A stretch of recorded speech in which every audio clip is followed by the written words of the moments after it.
puede pasar incluso hasta años. Entonces lo que hay que hacer en lesiones así, abscesos grandes o lesiones infecciosas grandes, hay que hacer una cura quirúrgica y retirar al igual que las escalas, ¿no?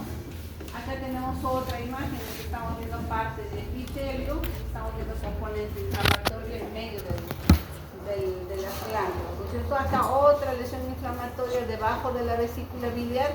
Tenemos macrófagos comiéndose líquidos, ¿no? La colesterolosis. Acá tenemos otra igual con componente inflamatorio que va a tener participación de linfocitos, macrófagos, y por ahí también vamos a tener algunos neutrófilos. Entonces todas son imágenes en las que estamos viendo un predominio de linfocitos, ¿verdad? Entonces esto solamente para recordar que en la inflamación aguda teníamos, digamos, rubor, calor, dolor, todos los signos, ¿no?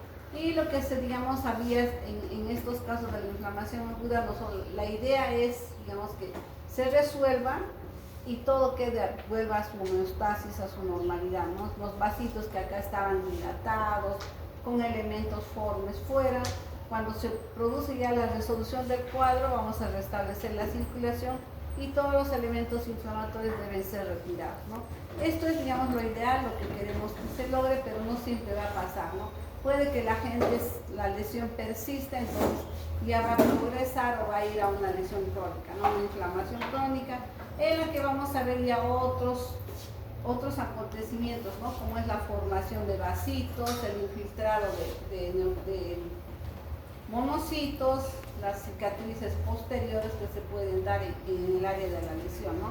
Ahora, esto también puede ir a una cicatrización, pero en este caso ya lo que vamos a lograr es que, digamos, en el área donde hubo todo el proceso inflamatorio, ya vengan otros elementos que son los fibroblastos. Estos fibroblastos van a producir fibras colágenas y el área va a quedar, digamos, con este material, ¿no? Con el colágeno y los fibroblastos, que van a quedar y van a, digamos, dar un área que sea, digamos, de otra consistencia y tenga otro aspecto, ¿no? Puede ser también que este cuadro no haya sido superado y persista la lesión, no persista la inflamación. El cuerpo va a responder frente, digamos, a la formación de un absceso, va a ser como una especie de pared, se va a formar igual parecido a un quiste, una especie de una membrana externa, y en la parte interior vamos a tener el componente inflamatorio, ¿no? Entonces ahí vamos a tener lo que conocemos como un absceso, ¿no? Este absceso también se tiene que drenar. Ustedes saben que cuando tenemos una colección no vamos a esperar que esto se resuelva solo, tenemos que hacer un corte, retirar todo ese material purulento y poner unos drenes para que termine de drenar todo el material y pueda, digamos, iniciarse la reparación, ¿no? Entonces son diversos caminos que va a seguir, digamos, cuando ahí se produce un proceso inflamatorio, ¿no? Entonces, ¿cuáles son las causas de la inflamación? Ya la habíamos visto, pueden ser infecciones persistentes, micobacterias, virus, hongos, parásitos, ¿no? Enfermedades por hipersensibilidad, algunas autoinmunes y otras alérgicas, ¿no? Que pueden perpetuarse y la persona vivir con esas enfermedades, ¿no? Otro, tenemos la exposición a agentes tóxicos, exógenos o endógenos, ¿no? Ahora, ¿qué es lo que caracteriza la duración de semanas, meses, incluso años, ¿no? Lo característico es el infiltrado de células mononucleares. Cuando digo mononucleares, nos referimos a linfocitos, células plasmáticas y macrófagos, ¿no? Hay una destrucción del tejido, una necrosis, vamos a tener cambios proliferativos. Estos cambios proliferativos, decimos, la formación de un tejido de granulación. Este tejido de granulación, ¿qué va a hacer? Va a hacer que se formen nuevos vasitos. Estos nuevos vasitos le van a dar nutrición y oxigenación a ese tejido dañado para que se pueda reparar. ¿Qué más van a venir? Van a venir fibroblastos que le van a dar, digamos, un nuevo armazón, ¿no? Para tratar de reparar el daño. Pero en eso de darle, digamos, nuevo armazón, a veces queda una fibrosis, porque una vez que se ha restablecido el área, digamos, del hueco que había, se ha restablecido esa solución, ya queda parejo a la piel, pero debajo ya no vamos a tener lo que antes había, ¿no? Va a haber mayor cantidad de fibroblastos. Entonces la idea es que el tejido pueda, digamos, volver a su funcionalidad, pero ¿qué pasa? A veces hay mucho depósito de fibroblastos, de colágeno, entonces tienen que venir los macrófagos igual y retirar el exceso, ¿no? Eso es lo ideal, pero a veces no pasa eso, ¿no? A eso también juegan factores predisponentes de las personas y se pueden formar los queloides. Por ejemplo, en áreas extensoras, eso ustedes lo van a ver en quemados, que a veces muchos pacientes quemados se queman la mano o se queman, digamos, el codo, la axila, ¿no? Entonces estos pacientes por el dolor a veces quedan en una posición, digamos, antálgica, ¿no? Y lo que nosotros tenemos que hacer es que el brazo o el miembro que esté comprometido esté en una posición funcional, es decir, por ejemplo, con el brazo abierto y los dedos abiertos. ¿Para qué? Para que en este proceso de cicatrización, de reparación, digamos, se repare el tejido, pero en una posición funcional. Si lo dejamos la mano así, se va a reparar así y después ya no vamos a poder estirar. Entonces, eso pasa, por ejemplo, en muchos, sobre todo en pacientes quemados, ¿no? Donde ha habido pérdidas de epidermis, dermis, hasta hipodermis. Entonces, pasa eso. Entonces, todas esas cosas ya ustedes en cirugía porque van a ir viendo, ¿no? Cómo es que se tiene que poner en una posición funcional a los quemados u otro tipo de pacientes también que hayan tenido grandes pérdidas, ¿no? Las quemaduras no solamente es por agua, puede ser por quemaduras eléctricas o por otros agentes, ¿no? Entonces, se tiene que siempre tener en cuenta esta reparación. ¿Para cuáles son las características? Infiltrado por células mononucleares, ahí tenemos a los monocitos, que cuando están circulando en sangre los llamamos monocitos, ¿no? Estos monocitos cuando van a ir al tejido van a ser los macrófagos o histiocitos, también que les decimos, ¿no? O macrófagos tisulares también. A estos se suman otras células que son importantes, que son los linfocitos, y que prácticamente son los que van a comandar este proceso del inflamatorio crónico, ¿no? Vamos a ver que también hay otros factores que son importantes, factores quimiotácticos, moléculas de adhesión por infiltración de macrófagos que atraen más factores, proliferación de mismos macrófagos, que todas estas moléculas y factores van a hacer que vengan más soldaditos, ¿no? Más macrófagos. Y también estos factores van a hacer que persistan y puedan, digamos, estar hasta el final, hasta que se haya producido la destrucción de los microbios o de los agentes lesivos, ¿no? Ahora, los macrófagos al llegar a los tejidos, también ustedes tienen que saber que adoptan nombres, ¿no? Y de eso creo que ya les he dicho, en cada órgano, algunos se le llaman solamente histiocitos, pero algunas personas, algunos estudiosos antiguos, médicos antiguos, les pusieron nombres, ¿no? Macrófago alveolar, célula de Kupfer, a cada sitio donde estaba, ¿no? Y tienen ese nombre. Entonces, ahora otra característica es que la destrucción de los tejidos nos va a llevar a una necrosis, ¿no?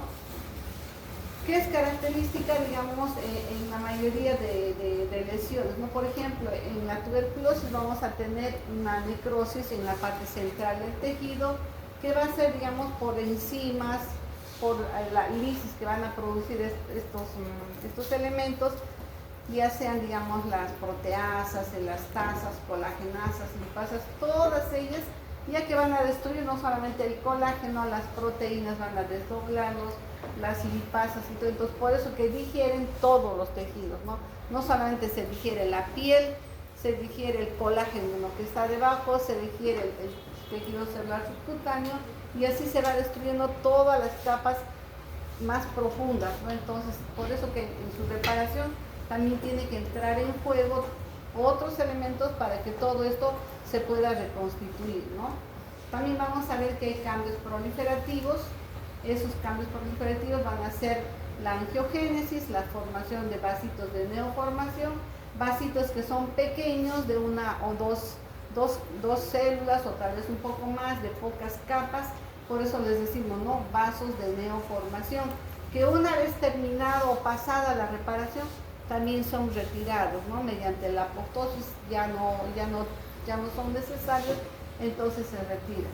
Y el tejido de granulación, ¿no? Entonces, estos vasitos, junto con fibroblastos y mismo componente inflamatorio linfocitos, le llamamos tejido de granulación. Entonces, siempre que vemos una lámina y vemos, digamos, áreas cercanas a un proceso infeccioso y vemos vasitos de neoformación, componente inflamatorio y fibroblastos, decimos tejido de granulación, ¿ya? Y eso lo vamos a ver en las áreas en las que está habiendo un proceso de reparación. ¿Para qué? Para que, digamos, se pueda, digamos, volver a armar el tejido conjuntivo, puedan, digamos, haber nutrición, oxigenación, y esas fibras colágenas, esos vasitos, esas terminaciones nerviosas, toda la dermis, la epidermis, se pueda reponer. Los tipos habíamos visto que es una inflamación crónica inespecífica. Ahí tenemos solamente una respuesta inflamatoria crónica, tejido de granulación y fibrosos, ¿no? Por ejemplo, un pinchazo por una astilla, o de repente, digamos, a algún elemento que nos haya ingresado, un abrojito, digamos, de una tuna, que queda ahí como un material extraño, va a producir una inflamación crónica, va a persistir ahí, se va a hacer como una bolita o un tejido de granulación que decimos, y cuando nosotros lo vemos solamente vamos a ver linfocitos, macrófagos, vamos a ver vasitos, pero uno que otro fibroblasto. Eso es sin formar granuloma. Entonces, cuando no se forma granuloma, es una inflamación crónica inespecífica, ¿ya? En general, tienes linfocitos, tienes vasitos y tienes fibroblastos, sin formar ningún nódulo, ningún granuloma, nada. Lo otro es la inflamación crónica granulomatosa. Acá sí van a formar granuloma. Y dentro de esta inflamación crónica granulomatosa tenemos granuloma tipo cuerpo extraño, granuloma casiótico, granuloma tipo con células de Tutón. Va a haber diferentes granulomas, ¿ya? Entonces, ahora las células de la inflamación crónica, los representantes, tenemos a los macrófagos, ¿no? Los monocitos, histiocytos. Estos macrófagos, como les decía, pueden generar otras células, pueden modificarse y cambiar. Entonces, la unión de varios macrófagos van a formar estas células gigantes multinucleadas. Vamos a tener también linfocitos, células plasmáticas, eosinófilos y los mastocitos. Acá tenemos ya un ejemplo de una mucosa gástrica. Acá tenemos el epitelio mucosecretor y debajo en la lámina propia tenemos este componente inflamatorio, ¿no? Linfocitos, macrófagos que están acá, en esta parte, y acá por ejemplo tenemos algunas glandulitas pequeñas, tenemos células plasmáticas, linfocitos, ¿no? Todos los elementos de una inflamación crónica. Este es un corte de la vesícula biliar de la mucosa.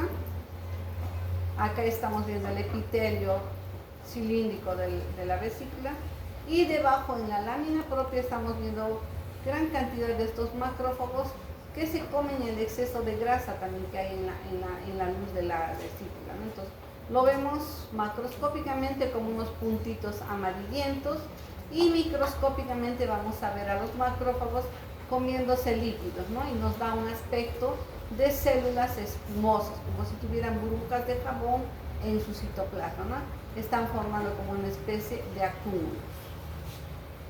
Y a eso le llamamos colesterolosis. Otras células tenemos a los linfocitos B, estamos viéndolos acá también en medio de glándulas.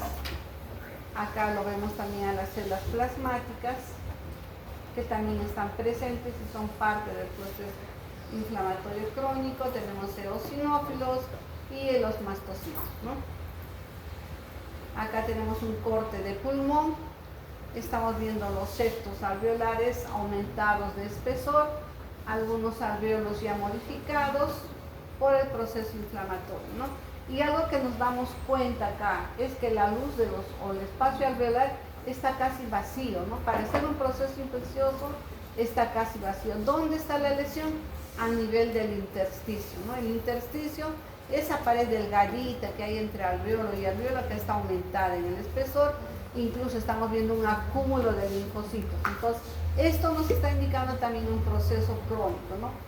Cuando vemos lesión a nivel del intersticio, vamos a decir neumonitis intersticial, no neumonía. Neumonía decimos cuando hay acá en la luz de los alvéolos, pero neumonitis es cuando es en el intersticio, ¿no? Y estas neumonitis se producen por procesos virales, por ejemplo en el sarampión, Después en algunas otras lesiones así virales se puede producir este tipo de neumonitis, ¿no? Lesión en el intersticio.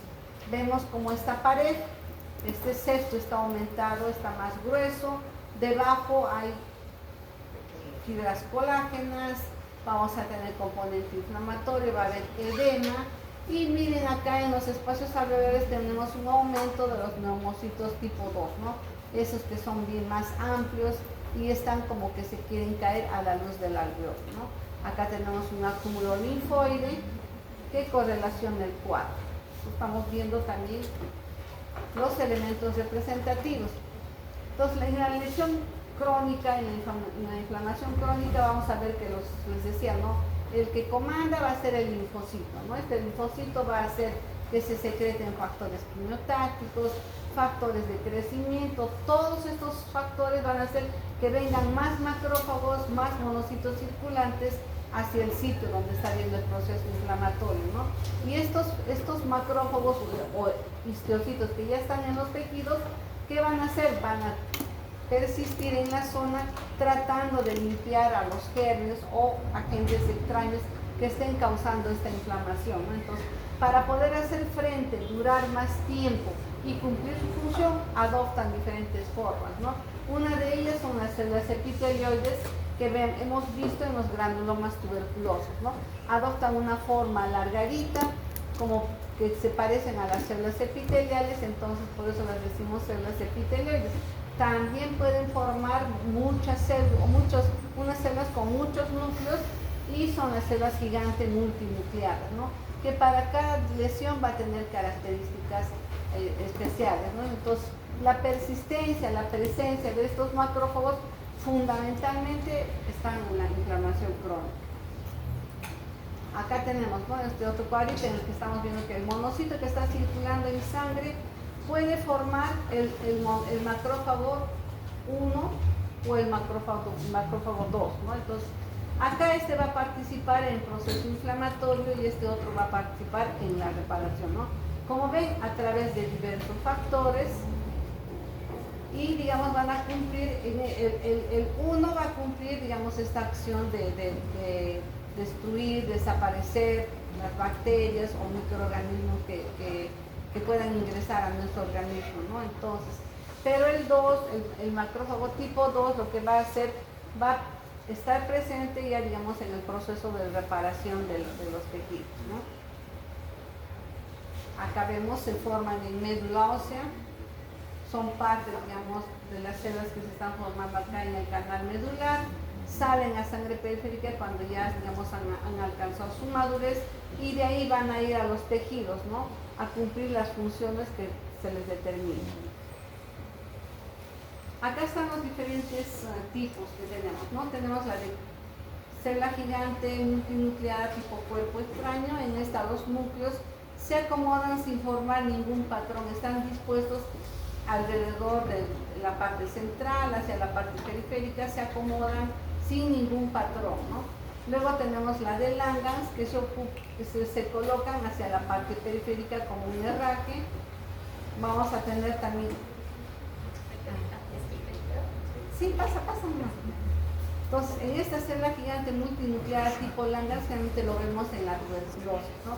Pero también vamos a ver otras, ¿no?, que se parecen, digamos, y aparecen como los núcleos acumulados hacia un lado, acumulados hacia el otro lado, pero están dentro del granuloma tuberculoso. Entonces, pueden aparecer también así, de esa forma. Y en la tuberculosis es más característico así. En las micosis, histoplasma, criptococos, ahí aparecen formando también granulomas con células gigantes multinucleadas, ¿no? La otra célula que también es multinuclear es la célula de Touton. Esta célula de Touton pone los núcleos hacia la parte central, parece una margarita, ¿no? Entonces esto también lo vemos cuando hay necrosis grasa, ¿no?, pero a nivel de la mama o en otros órganos que no sean, digamos, el páncreas.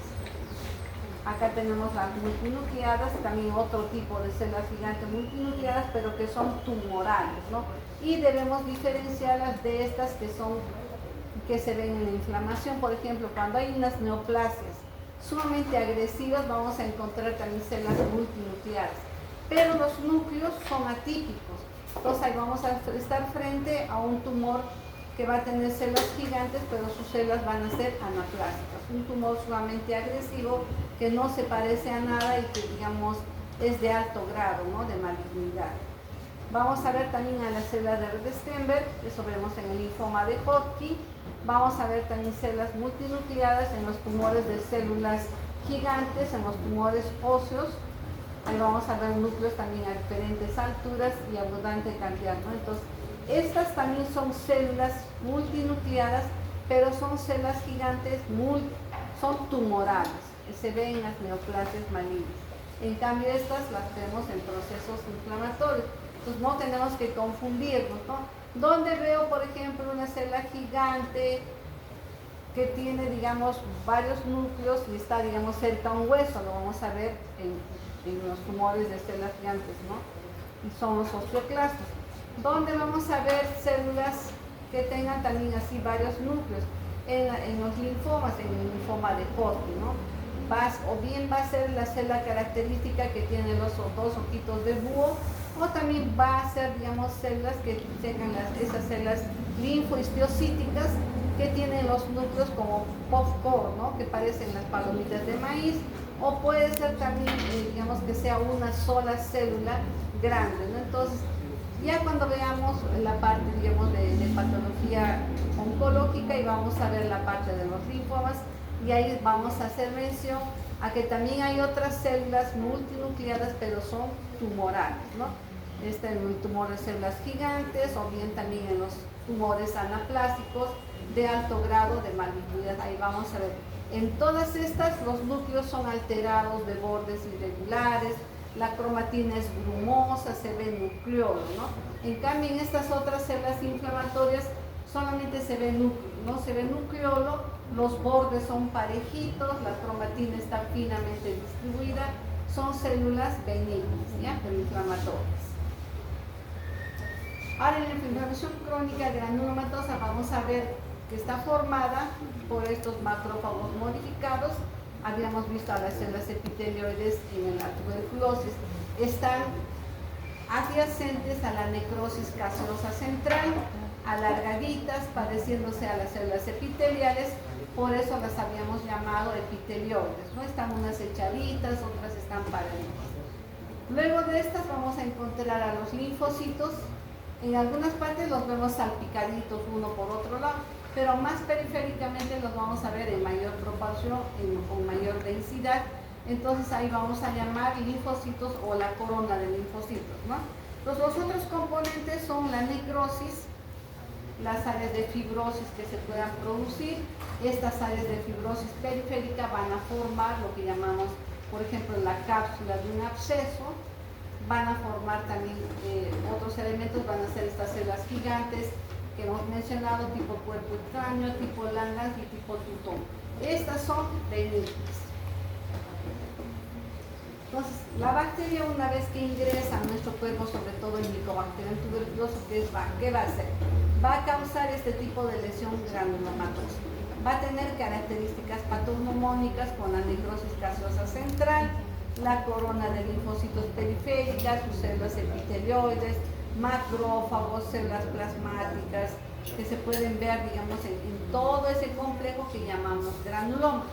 Cuando entra hongos, por ejemplo, puede ser histoplasma, cryptococcus o paracoccidioides, también se va a formar un granuloma tipo cuerpo extraño, ¿no? Va a formar esas células con muchos núcleos a diferentes alturas, y también pueden formar algunas parecidas a las células de Langerhans. Entonces, no debemos asustarnos, podemos ver algunas parecidas, ¿no? Entonces, ahora, también puede ser, por ejemplo, que haya ingresado partículas extrañas, por ejemplo, hilos de sutura. A veces, por ejemplo, las personas hacen un granuloma tipo cuerpo extraño al casco, a las ceras, así, en las áreas donde hay, por ejemplo, han hecho una sutura, una cicatriz después de una operación. En el sitio donde han quedado los hilos, ahí se va a formar una especie de nódulos, y que poco a poco el mismo cuerpo va a tratar de eliminar el hilo, ¿no? Entonces, ¿qué es lo que va a pasar en estos granulomas, por ejemplo? ¿No? Los macrófagos van a tratar de destruir al Mycobacterium, pero el Mycobacterium ustedes saben que tiene una capa especial, ¿no? En una cubierta especial. Entonces, los macrófagos van muriendo, las células van muriendo. ¿Qué es lo que va a pasar? Se va a formarse esa necrosis gaseosa central. En cierta manera diríamos que está habiendo un fracaso, ¿no? No se está pudiendo eliminar, no se queda como una prima infección que cuando el Mycobacterium ingresa a nuestro cuerpo, estamos con buenas defensas, queda una prima y el Mycobacterium se queda durmiendo, ¿no? Acá ya vemos que la destrucción es masiva, hay muchas células y esas células que se destruyen, más digamos los productos del Mycobacterium va a formar esa necrosis gaseosa central, ¿no? Y el componente inflamatorio alrededor, tratando de luchar y eliminar al BK. Por eso, por ejemplo, cuando nosotros buscamos al Mycobacterium en un granuloma tuberculoso, ¿dónde lo buscamos? No lo buscamos donde hay los elementos celulares, lo buscamos en la parte que está adyacente a la necrosis gaseosa central. Ahí, esos histiocitos, esos macrófagos que están ahí van a tener Mycobacterium. En esas zonas donde mejor se encuentra el Mycobacterium, ¿no? Entonces, nos está indicando que digamos que la respuesta inflamatoria aguda ha fallado. Ha entrado el Mycobacterium, el cuerpo no lo ha podido eliminar y persiste, ¿no? Entonces vamos a tener una persistencia del agente agresor. Este agente agresor, ¿qué va a hacer? Va a causar una respuesta inmunitaria celular, va a reclutar más macrófagos formando estas células epitelioides y estas células gigantes, ¿no? Entonces se va a producir un secuestro en el interior de los macrófagos. Acá tenemos cómo se forma el granuloma. Vemos a la célula presentadora que está debajo de la lámina propia ya de la piel de los diferentes órganos, encuentra a la bacteria, a través de sus receptores lo presenta al linfocito. El linfocito va a elaborar, digamos, las respuestas, va a traer diferentes elementos, células presentadoras y todo, ¿para qué? Para que, digamos, se recluten otros elementos. No solamente vengan los neutrófilos, ¿no? Que son los que actúan en una primera instancia, sino vengan más monocitos, ¿no? Más macrófagos, se puedan reclutar y puedan, digamos, hacer frente a esta lesión, ¿no? Y se forme el granuloma. Entonces, este es el granuloma. Esquemáticamente tenemos acá a las células epitelioides que están cercanas al área central. Más periféricamente vamos a tener linfocitos, macrófagos, células plasmáticas, ¿no? Y fibroblastos que también se ven. Entonces, todo este complejo es lo que llamamos el granuloma. Esto es pregunta de examen. Tienen que saber sí o sí. ¿Ya? ¿Qué es el granuloma? ¿Quiénes lo conforman?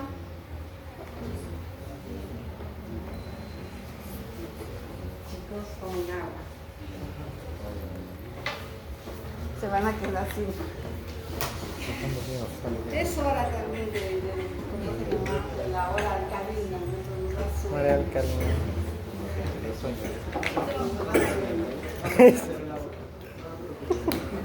¿Qué entiendo? Estamos todavía. Entonces, esta imagen, ese dibujito lo tienen que grabar. Siempre preguntan los médicos cuando están haciendo vuestros cursos de clínica en los hospitales, les preguntan, ¿quiénes forman los granulomas? ¿Qué células? Eso tienen que saber. Se les pregunte o no en el examen, eso es parte de nuestro chip que debemos tener en nuestra cabeza, ¿ya? Entonces, ahora, ¿cuáles son los efectos sistémicos, digamos, de tener estos granulomas en nuestro cuerpo? De que los microbios persistan, de que siga habiendo necrosis gaseosa. ¿Cómo, digamos, se va a manifestar en las personas? Vamos a tener fiebre. En los pacientes que tienen tuberculosis, la fiebre es en la tarde y en las noches, ¿no es cierto? Tenemos anemia porque es un paciente que no tiene apetito, está venido a menos. A esa falta de defensas se suma que teniendo el cuadro infeccioso no le da ganas de comer, no quiere comer, encima tiene que tomar pastillas que son hepatotóxicas, les da gastritis, peor, es una situación bien difícil. O sea, ver a un paciente con tuberculosis es triste porque tiene que tomar un montón de pastillas y a los días nomás que está tomando ya hace gastritis. a veces tiene que dejar de tomar el tratamiento porque se siente mal. Tú lo ves, son pacientes venidos a menos, adelgazados, no están bien nutridos, ¿no? Ahora, otra cosa que también se va a traducir, digamos, en los exámenes de laboratorios, la electroalimentación está aumentada, ¿no? ¿Y qué es lo que podemos ver pasado años, incluso de que haya sido estos pacientes haber recibido tratamiento específico? Pueden hacer cuadro de amiloidosis. Los pacientes que hace 5 años, por decir, han tenido tuberculosis, ya se curaron, están haciendo, digamos, aparentemente su vida normal, de pronto empiezan a hacer edema de miembros inferiores, sin más, porque sin que haya habido antecedentes de un proceso infeccioso renal, hacen edema de miembros inferiores, van, se hacen dosar la cantidad de proteínas y otros exámenes y vemos que están haciendo síndromes nefróticos, ¿no? Entonces, para que haga un síndrome nefrótico ya tiene que haber habido compromiso renal, ¿sí o no? Entonces ya cuando se les dosa las proteínas se observa que hay un cierto daño renal y hay que ver por qué se está produciendo sin una causa aparente. Si vemos sus antecedentes, ya ha tenido tuberculosis, puede ser una amiloidosis. Y la amiloidosis es un material extraño o mucho exótico que está en el intersticio, ¿sí o no? Entonces este amiloide no solamente va a estar en el riñón, lo va a tener en todo el cuerpo, pero va a debutar, digamos, con edema de miembros inferiores. Va a tener el amiloide en el cerebro, lo va a tener en el pulmón, en la mucosa gástrica, en la piel. Por eso que cuando queremos ver y hacer el diagnóstico de amiloidosis, ¿qué se le pide al paciente o qué se le saca? Un pedacito de mucosa labial o también se le saca grasa periumbilical, ¿no? Para buscar ahí. ¿Dónde vamos a buscar el amiloide? Lo vamos a buscar en la pared de los vasos, ¿no? Entonces, le hacemos la coloración de rojo de Congo y vamos a ver que hay una birefringencia oscureciendo nuestro microscopio, ¿no? Va a cambiar de rojo a un amarillo verdoso, digamos, fosforescente, ¿no? Entonces, eso nos indica que si el amiloide está presente y acá tienen que darle, ¿qué le dan a los pacientes? Full corticoide nada más, ¿no? Pero ya no, su cuerpo ya no queda igual. Entonces, en los tipos de inflamación crónica, como decía, tenemos que recordar a la inespecífica, ¿no? Esa que a veces nos entra por decir, o algo que es frecuente también en la cavidad oral, ¿no? De las personas que a veces tienen prótesis dental, se muerden el labio y hacen un granuloma, ¿no? Queda como una bolita ahí debajo de una mucosa oral. Y esa bolita está 1 semana, está 2 semanas, 3 semanas ahí, hasta que de repente revienta y sale solamente, digamos, un material mucoide de las glándulas, digamos, que tenemos debajo de la mucosa oral, ¿no? Glándulas que producen saliva y también, digamos, hialina y todas las enzimas para la primera digestión. Entonces, ese épulis que decimos es una bolita, viene a ser un granuloma inespecífico, ¿no? Una inflamación que tiene fibroblastos, tiene linfocitos, tiene, digamos, macrófagos, y que tratan de eliminar porque de repente al mordernos ingresaron bacterias, restos de comida, entonces todos sus pedacitos, esos extraños se quedan en un solo sitio y se forma una lesión granulomatosa inespecífica, ¿no? Que no ha formado nada. Entonces, eso es lo que llamamos una inflamación crónica inespecífica, no forma granuloma, ¿no? Solamente el acúmulo de esas células. Entonces, la gente que produce una lesión crónica con formación de tejido de granulación y posteriormente, por ejemplo, se retira ese épulis, se revienta ese nodulito y vuelve, digamos, a la normalidad. Queda ahí, ¿no? Y eso puede curar, digamos, a las 2 semanas, desaparece. El otro ya es específico, ¿no? Acá sí ya sabemos que un agente está causando una lesión característica, ¿no? Entonces, ahí vamos a ver que esa lesión característica es el granuloma, ¿ya? Entonces, este granuloma va a tener, para la tuberculosis, la necrosis caseosa central, va a tener las células epitelioides, va a tener la corona de linfocitos, va a tener las células gigantes multinucleares tipo Langhans para la tuberculosis. Para cuando es un hongo, por ejemplo, histoplasma, aspergillus, criptococos, va a ser también un granuloma, pero no caseótico, ¿ya? Va a ser un granuloma sin necrosis gaseosa. ¿Quién forma solo necrosis gaseosa? El micobacterio, ¿ya? Entonces, por eso que en las micosis, cuando entra histoplasma, criptococcus, aspergillus, se forma granuloma no gaseótico. ¿ya? Ustedes van a leer en los informes anatomopatológicos, van a leer granuloma no caseoso. Quiere decir que todas las células inflamatorias, células gigantes, macrófagos, células epiteliales y las células gigantes van a tener a los restos de los hongos, ¿no? Ya sea sus esporas o pedacitos de hifas. Por ejemplo, en esta prueba vamos a poder ver bastantes esporas, no solamente dentro de los macrófagos, sino también dentro de las células gigantes. Entonces, ese es un granuloma no caseótico. Otro granuloma no caseótico que también observamos es en la enfermedad por arañazo de gato, ¿no? En esta enfermedad por arañazo de gato también se va a formar otro granuloma, pero en la parte donde debería, digamos, donde aparece la necrosis caseosa central, en este arañazo de gato vamos a tener neutrófilos, como si fuera una enfermedad supurativa, ¿no? Como si fuese pus, vamos a tener el neutrófilo. Entonces, esto es característico, ver esa lesión supurativa central y alrededor linfocitos, monocitos, algunas células gigantes. Entonces, esa es la enfermedad por arañazo de gato, ¿no? Entonces, eso lo vemos ahí. Otro que vamos a ver también, otro granuloma que no sea con necrosis gaseosa, es en la lepra. A pesar que el Mycobacterium leprae es pariente del Mycobacterium tuberculoso, no forma necrosis gaseosa central. Eso también es pregunta de examen, ¿ya? Siempre preguntan a los internos, a los chicos les preguntan, ¿no?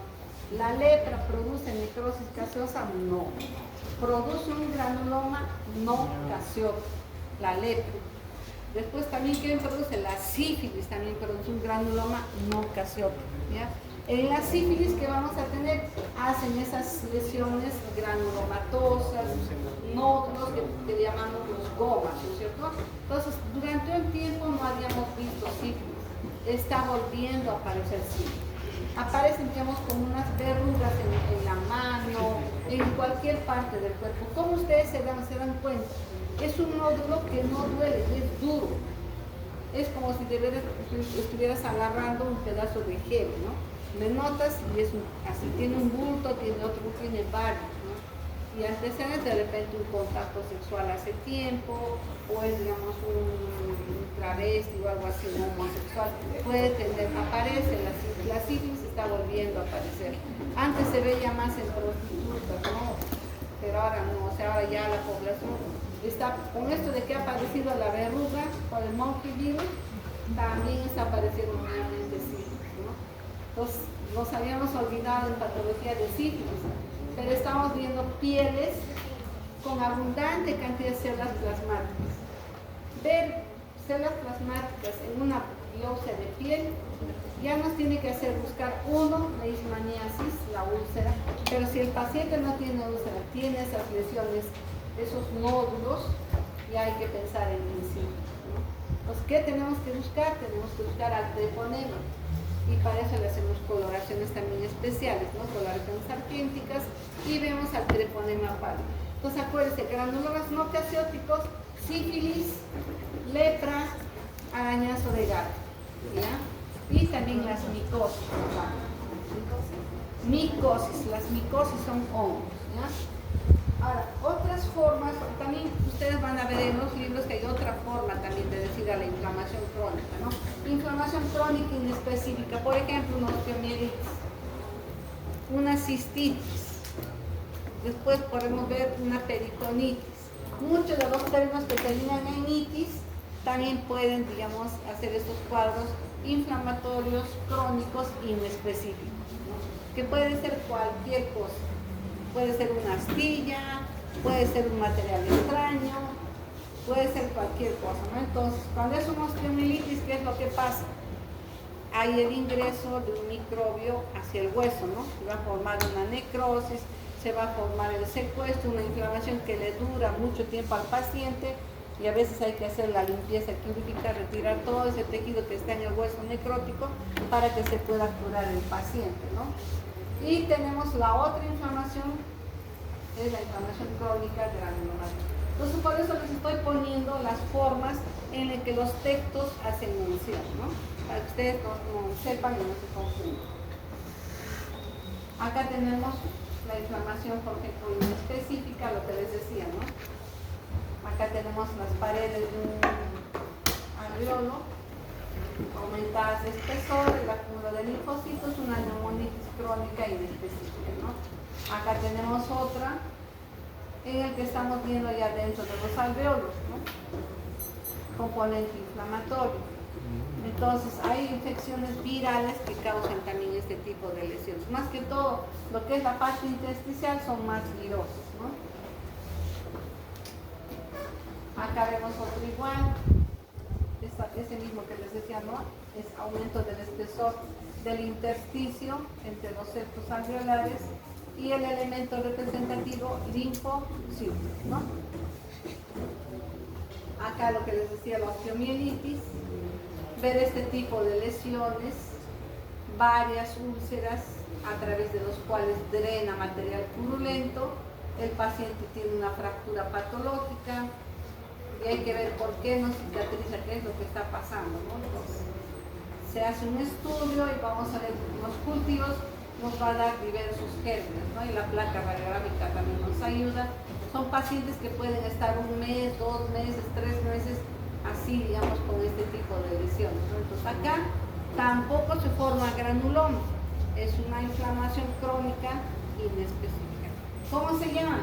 Osteomielitis crónica de latín, ¿no? Entonces ha entrado a la parte ósea, los microbios van destruyendo el tejido óseo, ¿no? Entonces acá vemos, ¿no? La lisis del huesito, la formación del acúmulo del secuestro, el involucro, toda esa área quística con tejido óseo necrótico y digamos ya la esclerosis, ¿no? O sea, cuando ya se cicatriza, digamos hay áreas de deformidades a nivel del callo óseo, ¿no? Como lo estamos viendo acá. Acá estamos viendo en el acto quirúrgico, están retirando todo ese hueso necrótico que no cura, ¿no? Por más que le están dando todos los días antibiótico al paciente, no responde.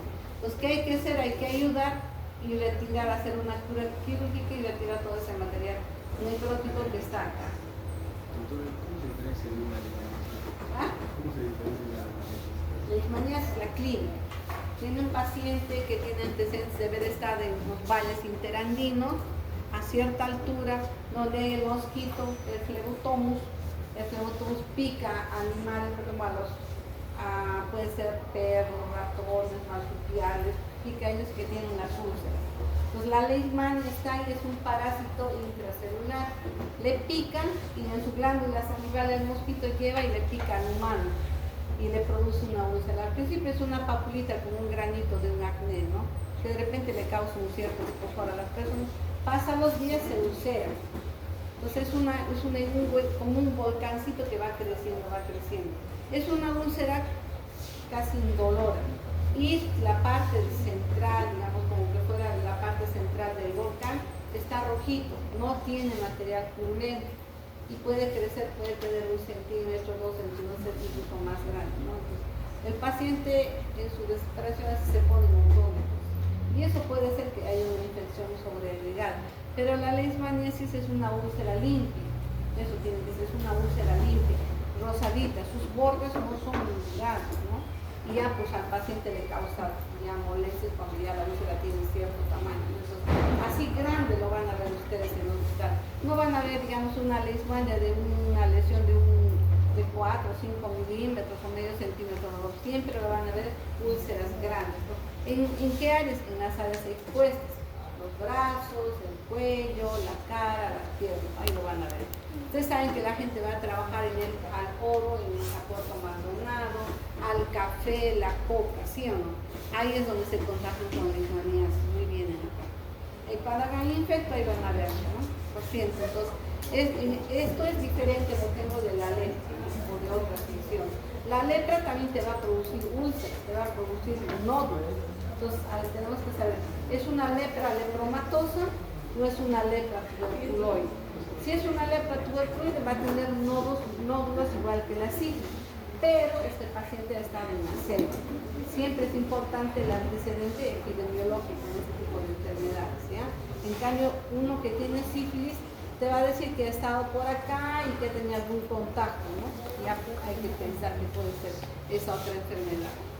Entonces acá vemos, acá en osteomielitis, acá tenemos tejido óseo compacto y vean, toda esta parte donde deberíamos tener espículas de hueso esponjoso está habiendo componente inflamatorio. Este componente inflamatorio es el que está tratando de eliminar a la bacteria, pero no se puede, ¿no? Y por eso el cuadro también se hace crónico. Entonces, acá no ven ustedes algún granuloma, no. Solamente ven linfocitos, monocitos, algunas células plasmáticas, nada más. No está formando ningún patrón, no está formando nada. Solamente es un acúmulo de esos elementos más fibroblastos. Entonces, ¿qué va a hacer esto? Una inflamación crónica inespecífica. ¿Se dan cuenta? Inespecífica. No hay granuloma. ¿Ya? ¿Qué tenemos? Acá está. Linfocitos, células plasmáticas, algunos neutrófilos van a estar ahí tratando de comer a las bacterias, macrófagos, vean así, dispuestos indistintamente, unos por acá, otros por allá, no hay un orden, no hay para decir, tú te pones linfocito fuera y yo voy a estar acá dentro, no. Esto es una inespecífica. Otra cosa, no hay células gigantes multinucleadas tratando de comerse nada. Solamente es linfocitos, monocitos, células plasmáticas y macrófagos, ¿no? Como fibroblastos más. Inespecífica, osteomielitis crónica, ¿ya? Acá tenemos otro cuadro, las colitis crónica, gastritis crónica, ileitis, duodenitis, todas las itis que se dan en el tracto gastrointestinal, ¿no? Acá tenemos una imagen de una gastroscopía, entran con el endoscopio y estamos viendo parte de la mucosa. ¿Ven estas rayitas medias amarillentas? Son erosiones que hay en la mucosa. Entonces, ¿por qué se está produciendo esto? Porque acá, digamos, ha habido algún agente que está dañando la mucosa. Pues la mucosa también produce fibrina, células muertas y se ven así de esta forma. Entonces, ¿qué hace el gastroenterólogo cuando está haciendo la colonoscopía? Entra con el colonoscopio, revisa todo esto y de estas áreas toma muestra, ¿no? Entonces, ¿qué es lo que vamos a ver nosotros? Vamos a ver un gran componente inflamatorio, ¿no? Acá está la parte microscópica, mucosa colónica, llena de componentes inflamatorios. En las áreas, por ejemplo, ustedes ven el epitelio acá que continúa bonito, pero acá se pierde. Entonces, esta parte donde se pierde es esas partes donde había fibrina. Entonces, vemos esto, que entonces lo que está predominando, linfocitos, células plasmáticas y macrófagos. Colitis crónica inespecífica. Ahora decimos microscópica cuando hay abundante cantidad de linfocitos, predominio de linfocitos que incluso se meten al epitelio y aparte vamos a ver folículos linfóides. Todo eso también está dentro de esas inflamaciones crónicas inespecíficas. No hay granulomas. Acá vean las glándulas, el componente inflamatorio en la lámina propia, igual acá, células caliciformes en abundante cantidad. Esto es mucosa del intestino grueso, abundantes células caliciformes. La gastritis igual, epitelio mucosecretor, componente inflamatorio, y por acá seguramente Helicobacter pylori, ¿no? Esa bacteria que nos comemos y que nos causa gastritis. El componente inflamatorio en la lámina propia, linfocitos, monocitos, células plasmáticas, una inflamación crónica inespecífica, gastritis crónica. Y acá está el Helicobacter, con una coloración argéntica, o también la coloración de Warthin estable, que las va a colorear como unos palitos negros, ¿no? Son unos bacilos pequeñitos, serán pues la 10ª parte de lo que es un bacilo de Koch, ¿no? La tuberculosis, son palitos más chiquititos. ¿Cómo entra esta condenada bacteria? Con la comida, con las cremas, de las ricas hamburguesas, la mayonesa, ay, ¿sí o no? Todo eso rico que nos gusta, ahí nos contagiamos. Acá estamos, ya, hasta acá alguna pregunta, una tomada de agüita para no dormir, una respirada, una estirada de brazos, ya estamos más de la mitad ya. ¿Se entiende? Todo esto es el pan de todos los días que ustedes van a tener, ¿ya? Lo van a repetir en todos los cursos, lo van a repetir en gastro, en neumo, y tienen que tener buena base. Por eso les estoy repitiendo hasta la saciedad, para que no se olviden, ¿ya? Está muy rico el pan. Sí. Pueden tomar vuestro agua. Ah, mi agua, que se Les han castigado por lo que les estaba dando.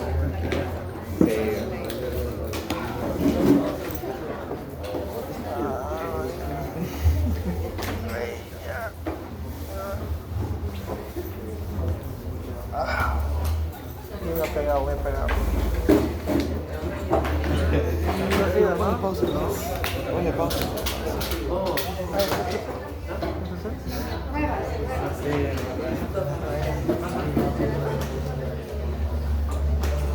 Sigue grabando, ¿no? Ponle pausa. Pausa.